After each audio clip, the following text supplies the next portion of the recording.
Hey, what's up, everybody? BDO44 coming at you with another video. All right, so there's one aspect of the Lakers situation that I didn't really cover, and that is D'Angelo Russell's struggles and coach continuing to use him. Um, because I personally didn't identify D'Angelo's game as bad as maybe most did, because I looking at his calluses as it pertains to his feet, and I'm looking at that as an issue. Couple that with him not being an athletic player at all, really. Couple that with the altitude. Those three things are gonna make it so that I'm ready for him to struggle. All right. And then when I look at what he's contributing on the defensive end, um, when you consider he had several defensive stats in both of these games, and in the other season as well, other series against Golden State as well. Near the end of the series, he was able to contribute on the defensive end, and that's really where he's deficient. Um, I like the production that it showed up in the stats. Now, does he track people well? No, he should not be on Bruce Brown. He shouldn't be on any of these athletic guys. KCP can't guard any of these people, but just the same, he can create a lot of problems for us and do some good things. Playmaking, he's hard to defend when he's methodical and shooting well. Um, I thought he wasn't shooting well, but I like the fact that he didn't overshoot. You know what I mean? He's done a good job of capping off his 3-point shooting at three. Even though I want him to attempt more, he knows he's not making them and he's not attempting more. So I like that trait. He knows when to cut it off. So it's like he's doing things that make me okay with him. It's just that uh, during a good portion of the time when he was on the floor, a lot of bad things were happening on the offensive side. You know, a lot of bad things were happening on the defensive side as well. So a lot of people are saying that they want him removed from the series. And um, I don't think there should be any sacrifice that any player isn't willing to do on this team. A lot has been said about how Darvin Ham is afraid to not play D'Angelo Russell um, because of the fact that there may be a chance that D'Angelo feels left out or what have you and won't want to resign with the team this coming off season, as to which we would have made that trade and lost a significant piece that ultimately makes us who we are. Um, it's you don't want to let that value walk away. You definitely want to resign everything you traded for a multitude of reasons, and it's concern that the Lakers are going to lose him um, and not be able to replace him just the same. I don't have those worries at this time of year. I'll cross that road when I get there. Maybe it's easy for me to say that, given the fact that I'm not responsible for all of that. But to me, it's just like if we're going to be judged by winning and losing, and everything we're investing is about winning and losing anyway, this is the time to win. This is the time that is most important that you do so. So it's like if you're Genie Bus and you're worried about future seasons, you could resign D'Angelo Russell for 4 years, and all 4 of them years you may not make the Western Conference Finals. So what should take precedent over any plans is the reality of the moment you're in, which is you're in a rarefied era. You got an opportunity at a championship, 8 wins away from one, and this is not something that you get every year, as I said. So this is what needs to be prioritized. If removing him from the game is going to help us strategize better, and he's going to benefit from that, and he's going to be a winner in the end because of it. You know what I mean? And so I think that, I don't think Darvin Ham should be worried about that. I don't know that he is. I think that story is probably released by somebody that didn't have the Lakers' best interest at heart. That story was released at the same time Coach Malone was talking about D'Angelo Russell and how he was, able to remove him from the first game, and how he wasn't effective or whatever it was on the defensive end that he was saying. That I identified was just tactics trying to get in our head and try to identify the weak link he thinks we have and try to attack it. And so I just felt like that story was just another layer of that same attack, honestly. Just another version of that. And so that's kind of how I looked at it. I don't actually think that we're afraid of not playing D'Angelo Russell. I think we're watching the media being used in one way or another to get in D'Angelo Russell's head. And that's what we're seeing there. I don't think we're actually afraid to bench D'Angelo Russell, although it does appear that way when he struggles so you don't sit him, right? But I don't think that story is probably anything other than just more bullcrap applied, to get in our heads. And judging by how we've played through 2 games, it's working. D'Angelo Russell struggled, minus 30, I think, on both games combined or something like that. So you just want to see D'Angelo Russell fight through this and remember who he is and what he can do to the table, and not think too much about his weaknesses, and don't think too much about his playing time in this series if he has to get removed. A guy like Dwight Howard was removed from the entire Western Conference Finals in the bubble because we couldn't strategize a way to get him on the floor properly, without hurting ourselves strategically. He had to sacrifice the entire series and came back, played in the finals against the Miami Heat, and we won the championship. You know what I mean? And that was a sacrifice that he was forced into, and it led to him being a victor. Nobody even remembers that but me, damn near. Like, nobody hardly remembers that. But it happened, and it worked out. So if that's what D'Angelo Russell has to do to get his first ring, then I don't see why he wouldn't in the future. He's definitely going to be coming off the bench in certain situations, so it's not like he's going to be a starter for the rest of his life. You know what I mean? It's just not how that works. So for me, if I'm D'Angelo Russell, I'm struggling. I'm in pain with my feet. I'm in altitude in this situation.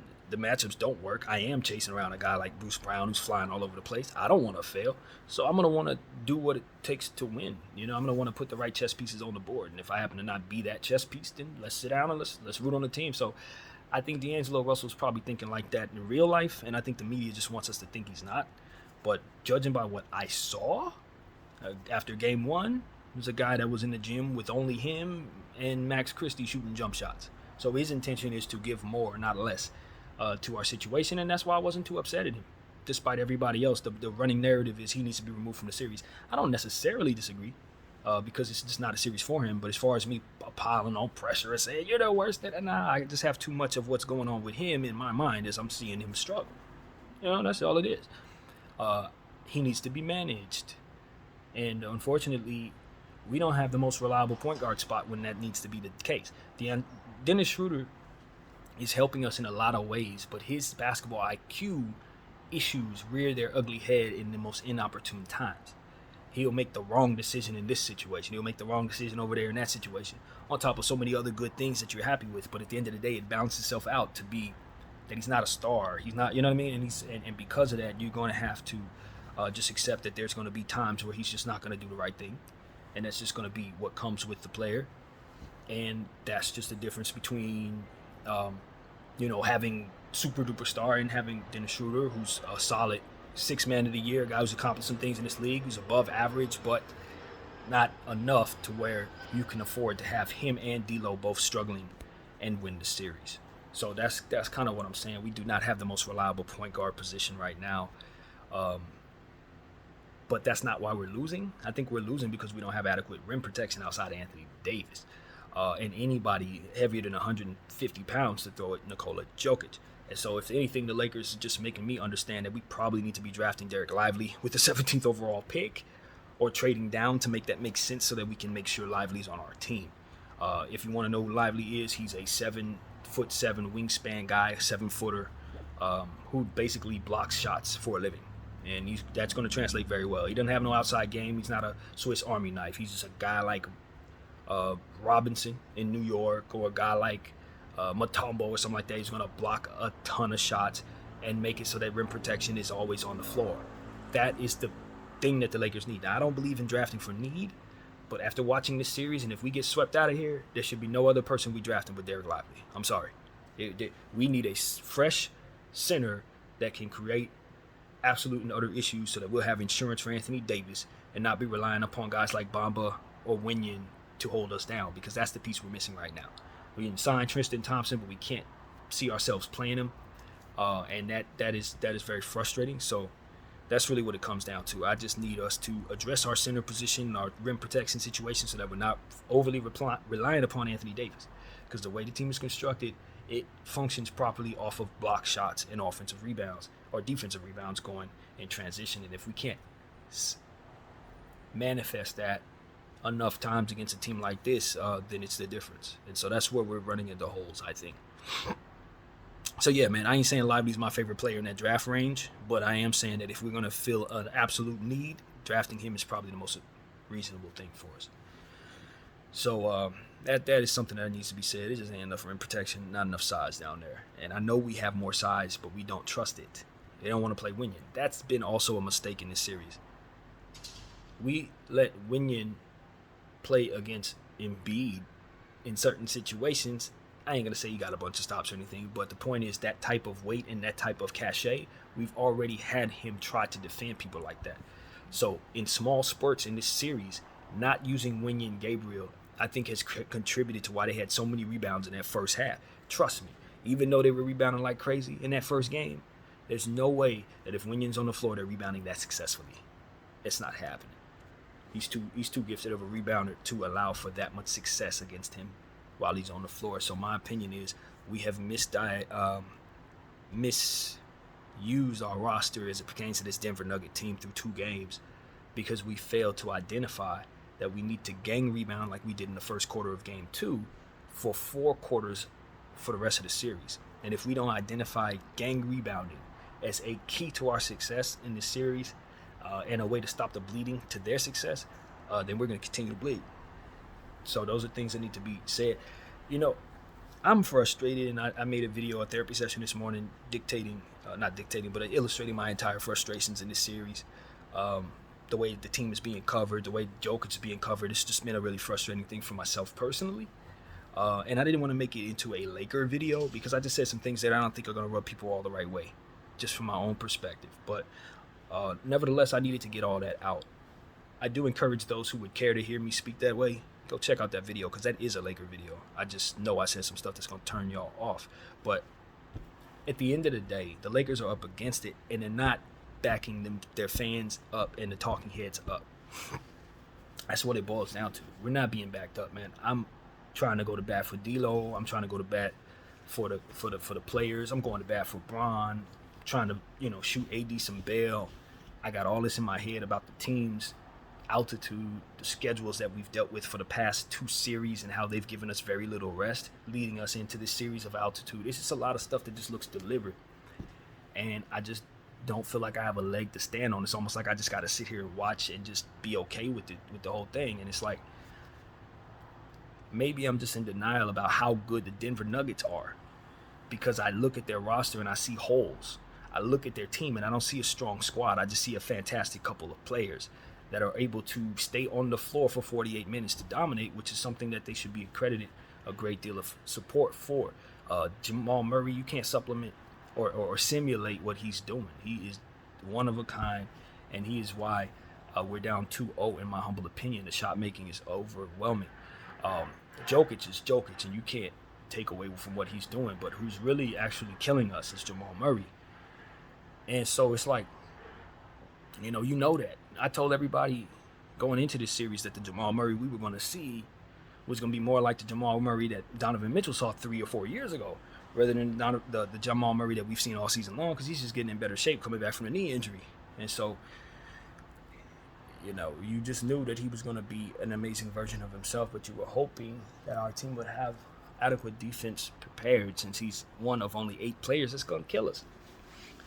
And we have defended him inconsistently, and that is a big problem. So I want to apologize to Bron, because I said he was the sole reason why we lost the game last night. I was speaking in frustration. He wasn't the sole reason we lost. He was just the most important reason, in my opinion. He was the most glaring reason. But the reality was he did a lot of good things. That game would have been a blowout if he wasn't down there.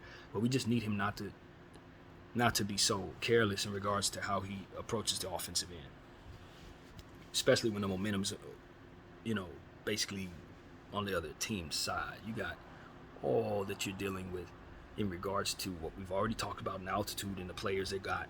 Jokic being all world. You can't settle for lazy jumpers to conserve energy. If you're responsible and your ego ain't in the way, you're going to tell your coach to sit you down and give you a breather so you can get the range, the energy necessary to get back out there and have your legs and play the defensive end and drive at the rim. And that's where Darvin Ham hasn't really done enough. When you say facts over feelings, brother, these are the times where you got to look a man in the eye and say, I think I can win without you right now, and I think I can win better if you're rested. So sit your ass down. You got to tell a man that way. You got to look at him in the eye and say it that way. Because if you don't say it that way, then there's going to be some ambiguity as to what it is that you actually want. And because of his cachet and what he's proven, he's just going to go out there and give you what he's done all his life. The problem is the shots that he used to hit, he cannot hit right now. On that foot, he can't hit those shots. And he is not living us the grace and himself the grace to just be okay with that and pass the shot up. You know what I mean? Because if he believed that he was as bad as a shooter as he's displaying, he would be afraid to shoot. And that's hurting us right now. His denial about his three-point shot is hurting us. His belief that the next shot is going to fall is hurting us. You know what I mean? Literally is. And I can relate to that because I engage in some of that in my own life in a different way. Waiting for something to happen. It ain't happened yet. And every day is more damage being done because I'm still in denial about what needs to change from my end so that I can fix what it is I can control. I can relate to that as somebody his age going through it in a different way. And it hurts to have to accept that something isn't working out, or something that you used to be able to do just don't work no more, or something that you know damn well you can do just ain't happening today. And you've hit so many of these shots in such big moments that you don't waver in your respect for what it is you can do. You don't let anybody who's been talking bad about you in regards to what you can't do get into your head in regards to what you can't do today, because that is how you got this far. But the problem is this particular time, they're right this time, bro. The fluidity of life makes it so that you have to know when this time it ain't like that, and you gotta listen this time. And so it's like that's what Bron is going through. So I said he's going through what I feel like is an ego battle that he's losing. It's an ego battle that he's losing, because in all the different moments where he's been able to hit these damn three-point shots, it's now leaving him a false confidence that he should be taking these three-point shots. And it's not him missing that's the problem. It's that his foot isn't allowing the mechanics to function properly, I believe. And he was never that good of a shooter to begin with, obviously, which that has to be taken into account as well. So it's like, bro, stop shooting the three-point shot in the way that you're shooting it, and let some other guys who are able to hit shots do so. This is what I've been saying all season long, man. I was trying to help him. If he follows me, or if any of his peoples follows me and they let him know what I'm on, he knows that I've been cussing him out about these three-point shots for a half a season, bro. The end of the year, we had a Clipper game. I want everybody to go check out that video if you care to go scrolling down my timeline on my videos. Go back and look at the game. It was like the fourth to last game of the season. And he attempted a bunch of three-point shots. I think it was against the Clippers. I think we actually lost the Clipper game. It might have been the next one against Phoenix or something like that. It was in that range. And he shot like a billion three-point shots and hit like all of them. And walked away vindicated like he was the greatest thing in the world. And everything was fine, and he was putting his chest out, looking at all of us like we was crazy for ever questioning his three-point shot. And I said that night, I was like, bro, this isn't the problem. It's not that we just want to see you fail and damn certain don't want to see you shoot the three. It's that you are not a good three-point shooter. So if you have a hot night, it's just going to psych you into thinking that you're going to do that every night. And that's why I didn't like that he was attempting so many shots that night. That night, I cussed him out for hitting like 6 or 7 threes because I thought all of the threes that he took were trash and that they would lead him into thinking that he could do that now. This is what I was trying to prevent. This is what I was cussing him out to keep him from feeling. This is what I was going through when I was assessing that garbage. It's that you're going to get to the point in the series later on down the road when it makes a lot of sense to not shoot the ball, and because of the confidence of a night like that, you're going to shoot a lot even when you're breaking, and damn it, was I right?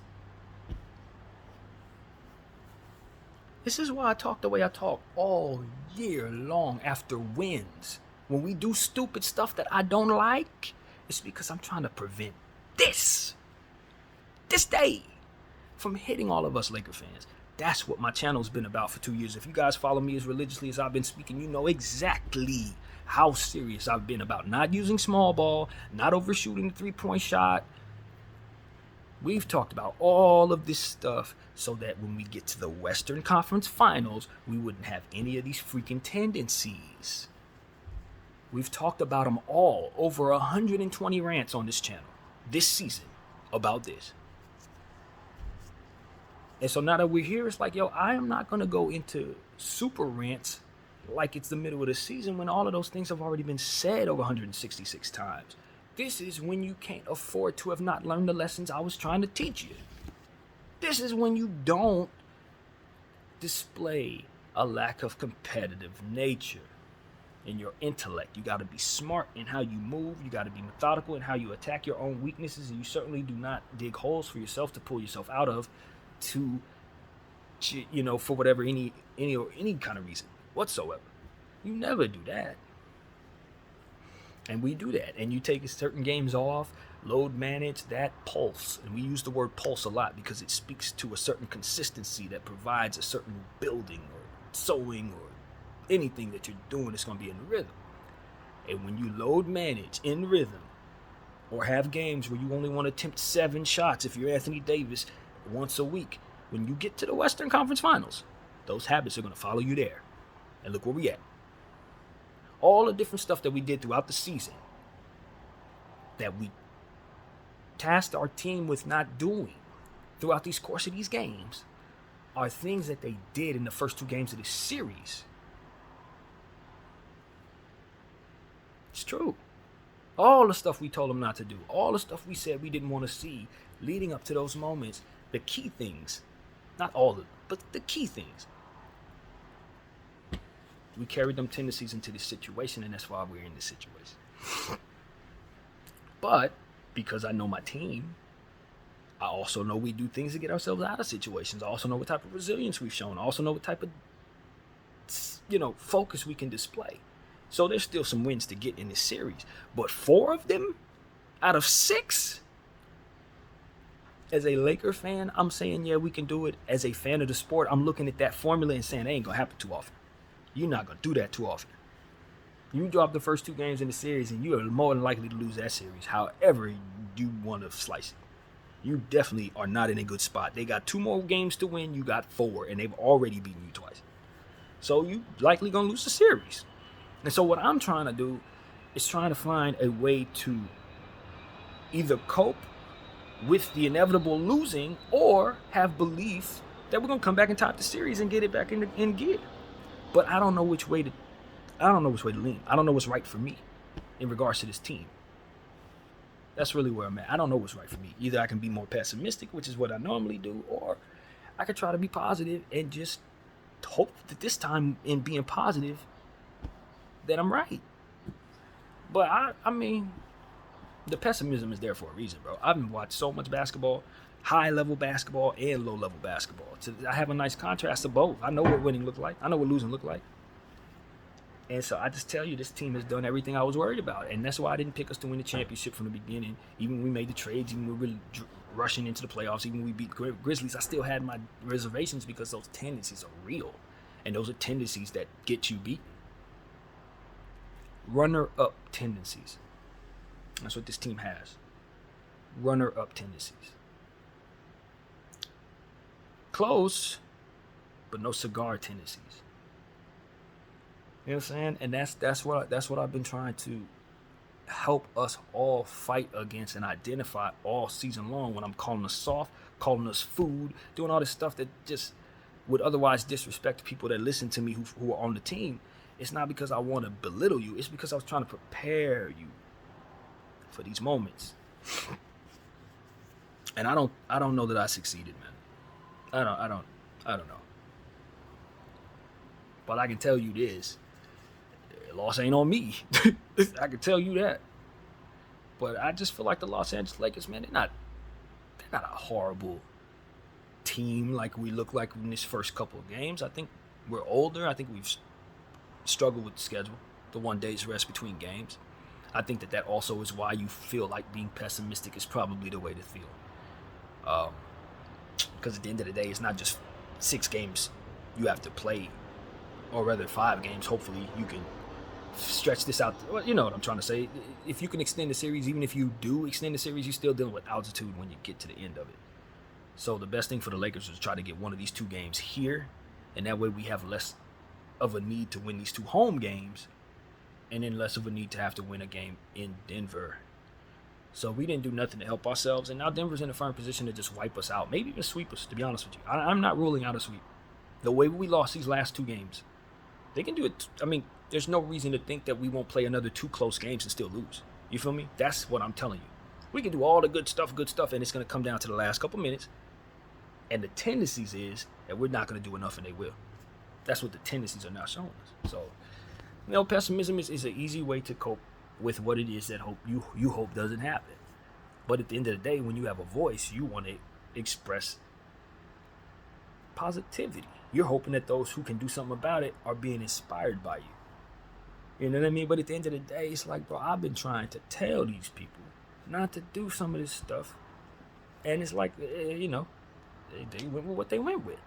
So now my hope is that the NBA, as I identified being, kind of compromised in how it moves, maybe they'll see the fruit in just writing the script so that my team can win, so that I can have a triumphant moment on this channel. But like, how empty is that? How empty is that? If they gotta fix it so that you win, I was supposed to be happy with that? Nah, I'm not.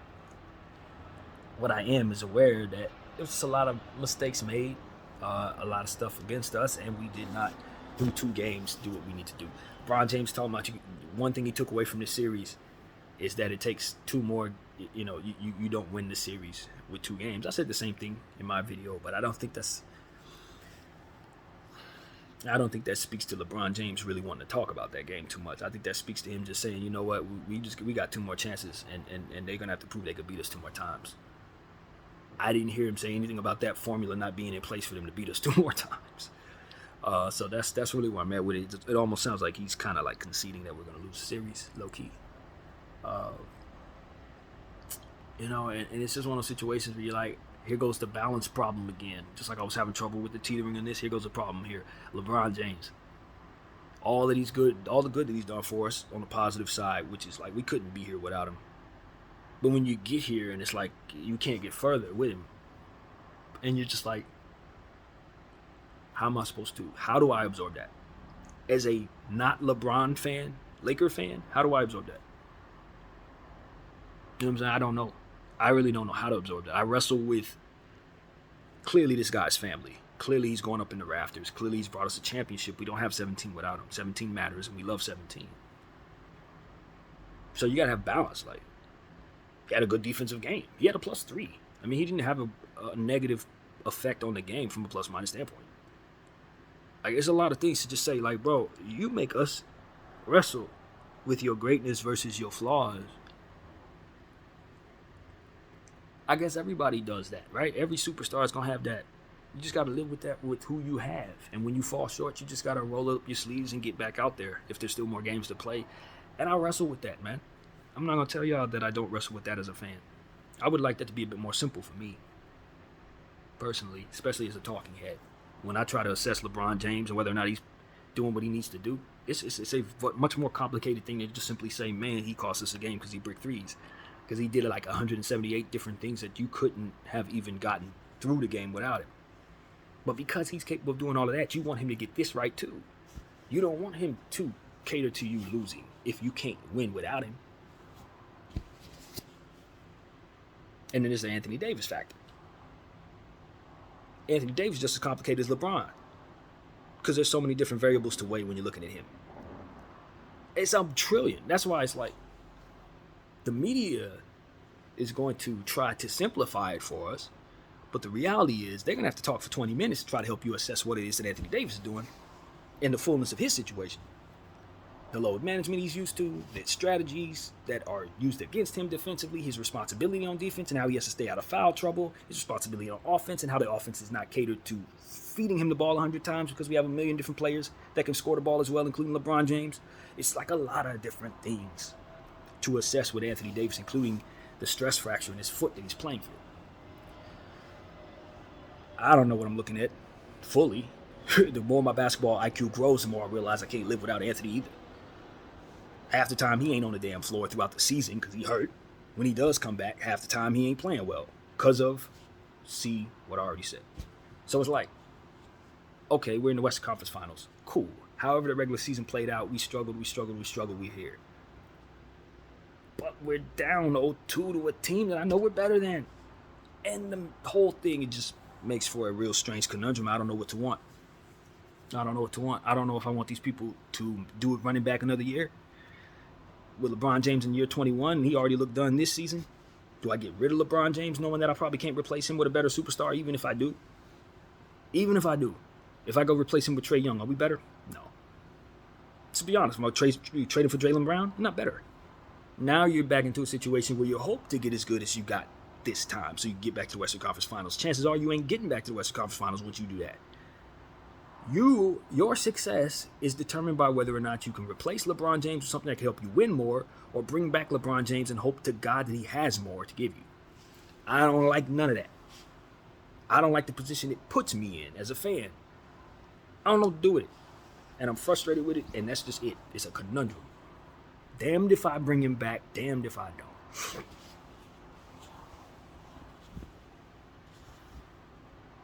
Ain't no fun, man. That's why I just want these guys to win this series right now.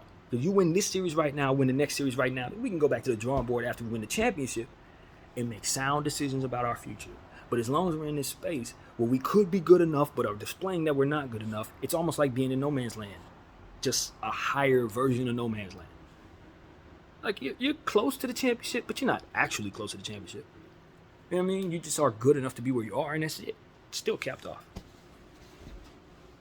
Not acceptable enough for me. I want to be number one every year. I got 17 championships. I've like 7 in my lifetime. Why the hell do I want to be capped off at the Western Conference Finals? Why do I want that? You know what I'm saying? And that's when it becomes a spoiled Laker fan thing. Now I look at Denver Nuggets fans. They so happy. They'd be happy if they were down 0-2 because they're in the Western Conference Finals. And for me, it's just like, bro, I got 7 rings. All I want is more, and I'm not satisfied. That's it. Like, so as a Laker fan, you just sit here, you're like, man, I don't want to go through a full rebuild, letting go of LeBron James headed back to the cellar, hoping some kids turn out to be something, and then watching us have lottery luck, whatever it's going to be. That's not going to get me back to the Western Conference Finals. I'm not going to be, you know what I mean? We're going to be going through the process of trying to watch people develop. So it just is what it is. This is why I talk about seize the moment, because tomorrow is nothing. Today is what matters. This is our timeline right here. And we're blowing it because we're just doing dumb stuff. And a bunch of other stuff that's including Jamal Murray and Jokic that are deserving of credit and are taking a lot from us just the same. But I just know if we would have gave them the right strategies, maybe we have a different game. Maybe we're talking about something else. You know, you lose one game by 6, you lose a game by 5. You look at the altitude, you look at the big threes, you look at the missed layups, and you're like, man, I can have all that back. I can have all that back and be easily up 2-0. Bron hits that first 3 in the first game instead of or giving it to somebody else. Instead of driving it to the rim and having that reverse layup, not going to the call, maybe he gets the ball to Austin Reeves in the corner or Dennis Schroeder at the top for a 3. Maybe those shots fall. Maybe we're having a different conversation. You know what I'm saying? Maybe we don't play small ball and front them 30 boards in the first game in altitude. Maybe we're having a conversation that sounds a little better. You know what I mean? And it's like the media and Nuggets fans and the Nuggets faithful want us to believe that we had no hope in this series, that their team was so much better than ours, that they dominated us in every way, and that we should be, you know, just looking forward to being swept. And my thing is, y'all ain't win them games by no 30. Y'all didn't, you know what I'm saying? Y'all had a 27-point lead that y'all blew. Yeah, like, so while you did win, that makes you better than us. That don't make you as good as they say you are. Nah, not at all. And again, they played Minnesota. Respect to Anthony Edwards, but that team was. They played Phoenix. Phoenix is putrid. They should be ashamed they even lost 2 games to Phoenix. So that's where I'm at with that. Like, I'm not going to waver on that. The most impressive wins they've had has been the 2 against us in my mind. This is the most impressive they've been. So I'm just like, man, I'm tired of all of this. I'm tired of all of it, man. I'm frustrated. I want my team to give me something I can work with, man. If you're going to suck, be bad enough so where I don't feel like I can defend y'all at all. You know what I mean? Don't come out there and act like you're going to win and then at the end of the game do stuff that hurts you. Because that's what we did last night. You know, we just stopped the defense on Jamal Murray and didn't put it into it. That's where Darvin has to really look up and say, man, could I have done something that helped us win this game and fail to? Because at the end of the day, that's what I saw. I saw more of what Darvin could control hurt us. I didn't pay as much attention to that last night because I was focused on certain things from an emotional standpoint. But when you look at what he did, subbing in those small ball lineups, them 3-guard lineups, you can definitely be certain that's why a lot of things didn't work out for you, LA. No, so I'm frustrated. I want to be able to back my team up, or at least be able to identify, yo, Denver is it. That's it. We're done. Most fans are doing that, but this brain ain't doing that with Denver. I'm not going to do that. Not when you got 7 players that literally you're afraid to play. I refuse. That's more than half of your team that you would rather not play. That don't count for nothing, I guess, in this league, apparently. And I resent it to high hell. Because if you run their benches versus our bench and having a separate series, we would sweep them, bro. We would sweep them. Let our bench play their bench, we sweep them. How come that's not accounted for?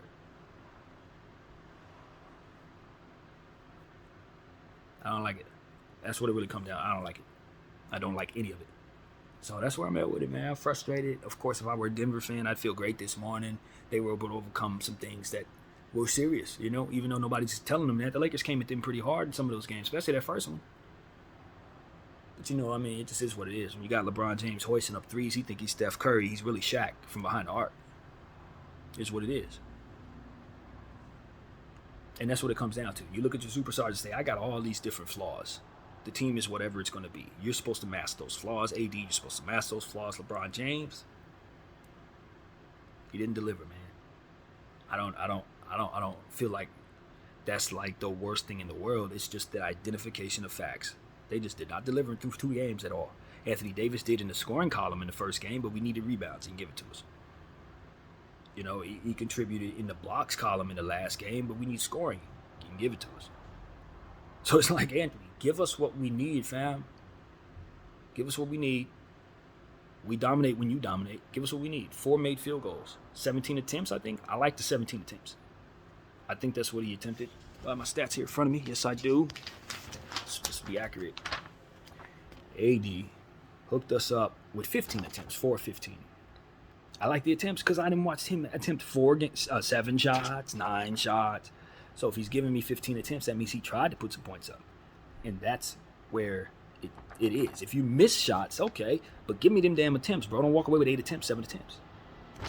So I'm pleased with that. 1 offensive rebound, got to have more offensive rebounds, but I'm not going to get on him about that necessarily because, well, I mean, he gave us 14 boards, so I don't think that's where we lost the game. Yeah, man, I need more Rui Hachimura as well. He just was not fed enough in that third quarter. The boy was on fire. We were on a scoring drought. What the hell was that? If we scored during that scoring drought, we won the game. I want people to understand that. It was a 7-minute scoring drought in the second quarter, not the third.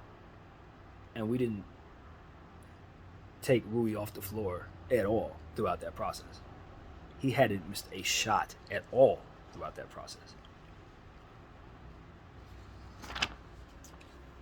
You know, I've said so many times that I thought Darvin Ham was going to ultimately be the reason we don't win the championship because certain rookie decisions and rookie mistakes and stuff like that would hurt us. And that's exactly what's happening. That's exactly what's happening. I don't think I have as much vitriol for him today as I've had in the past just because I've grown in regards to how I want to address the coaches a little bit. I've grown in regards to how I view full series strategies, and so I'm trying to give him this full series because he really did impress in Memphis and Golden State despite some of those decisions to deliberately dig holes. It ultimately led with us winning on the end. So I'm optimistic that he can find a way and will reserve all that anger for his decisions in the moment for the fullness of the series in the end because I didn't make that decision in the past and I regretted it. But make no mistake about it. The evidence of what it was I was concerned with all season long is right in front of us. It just is, man. And so that's that. It ain't enough to let people talk crap. You gotta let them beat us too. That's really what it comes down to for me. It ain't enough to hear Mike Malone running his mouth. He gotta be victorious as well to further run his mouth. And what we gonna do? Just sit here like this? Sit up there, put something in your pipe and smoke it. Jokic ain't getting enough credit. Mike Malone, they didn't cover Jokic more so than they covered anybody else these playoffs. Stop lying. Stop lying, bro. You getting all the coverage for your guy. So stop the bull. Put that out there for sure. So yeah, man. And again, as I said last night, Austin Reeves, he didn't get enough looks. When he's having a night like that, 8 of 16, 5 for 9 from behind the arc, what the hell I need 5 threes from D'Lo for? What the hell I need 6 threes from Bron for? What I need three threes from DS for when I got Rui 50% and I got Reeves damn near shooting 50% from behind the arc. See what I'm saying? Leaning into things that work for you and leaning away from things that don't.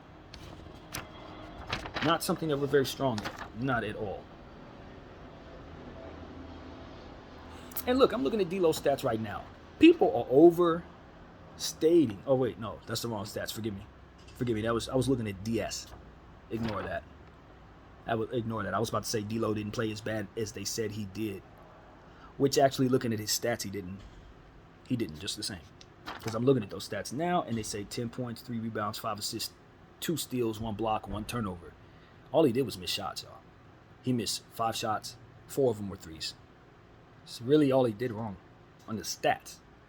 1 turnover, that's not bad. 2 steals, 1 block, that's defensive stats. So it's like, I just think D'Lo's problems come from who we're asking him to guard in the series, who we have him on the floor next to in the series. Usually the same problem we have with Lonnie Walker as well. It's not him necessarily. It's that you put him in situations that expose his weaknesses severely. And so that's what's wrong with D'Lo, in my opinion. It ain't really anything else. He's missing shots. Bron missing shots. DS missing shots. AD missing shots. They all miss shots. But how much did you contribute to failure? That minus 16 is hella glaring. And it probably speaks to him just getting blown past and stuff like that. Where lethargy and ultimately the lack of energy is where he needed to be removed. So I'm not against removing him. Again, I don't want people to think I'm against removing him. I just think that he's been attacked for his psyche and the weakness that people identify in his psyche, rather than just something on the up and up. Like, oh, you're identifying a player that's not playing well. No, they're bullying that young fellow. They are bullying him. So that's what I'm here to tell y'all. I really believe that, and I've said it more than once. And again, Vando getting 17 minutes. I said it last night. I'll say it again. That's stupid, man. You need Vando. And I know he's an offensive player that can't help you, but he's going to make up for it doing double time on defense, so it will balance it out. You just stop asking him to do things on defense while maintaining the balance of getting the ball when it's an absolute necessity. We neglected him to get a ball in the corner in the 3 yesterday in one situation, and we forced ourselves to attempt a shot in defense. That should have been a pass to Vando. I don't want him shooting threes, but sometimes it makes all the sense in the world to just get the ball to the open man and let him attempt a shot. Him missing shots should not be a reason for us not to get him the ball when we need to. It was too much looking off people for the Lakers last night. Okay, let's just be honest. It was too much, I got it last night. I got it. I could get it to you open, but I got it. That selfishness also made the Denver Nuggets a better basketball team last night. Know that. Because there was a lot of that. Nah, not me. No, I'm not going to give it to you right now. I got it. Now, I know you're open, but I'm going to go to the hole. It's too much of that garbage from multiple Lakers. So in that respect, yeah, Denver's a better team. When you consider that type of crap going on, they weren't having none of those problems. We did. So they're more together than us, and that's because we've only been together for 3 months. They've been together for 4 years. So that caters to that, on top of the fatigue that comes from altitude and no rest, one day in between, and injuries and all this other stuff that are excuses, but are also in place. You can call them excuses, but someone made the schedule. You understand what I'm saying? Like, that wasn't just something we slipped into. No, they made sure. They said, let's give them 1 day's rest in between each game in 2 straight series. Now, that was something done to us. You know what I'm saying? Let's just be real about that. And done to the Golden State Warriors as well. Let's be clear. So that's really what it is, man. I'm frustrated. And the Nuggets, of course, they're in the schedule with us, but they didn't have that problem in the second round. Why not? You know what I'm saying? I don't even get into that. So, that's what I got, man. That's what I got. I like the fact that I see 5 turnovers on Jokic. We got to continue to force those turnovers. He's a playmaker, so he should be turning the ball over more than everybody else anyway. So that's something I wanted to say. And the rest is just malarkey, man. The rest is just me frustrated, as I've always been with this team this year. Have an 11-point lead, still lose. You ain't gonna win. You cover a 28 point deficit in the first game and then proceed to blow an 11-point lead in the second game. But the Lakers could have never won, right? So I'm saying the coverage is just like, I get it. He's Jokic, but can we at least be a little honest about what we're looking at? Just a little. BDL 44. I think you're off watching.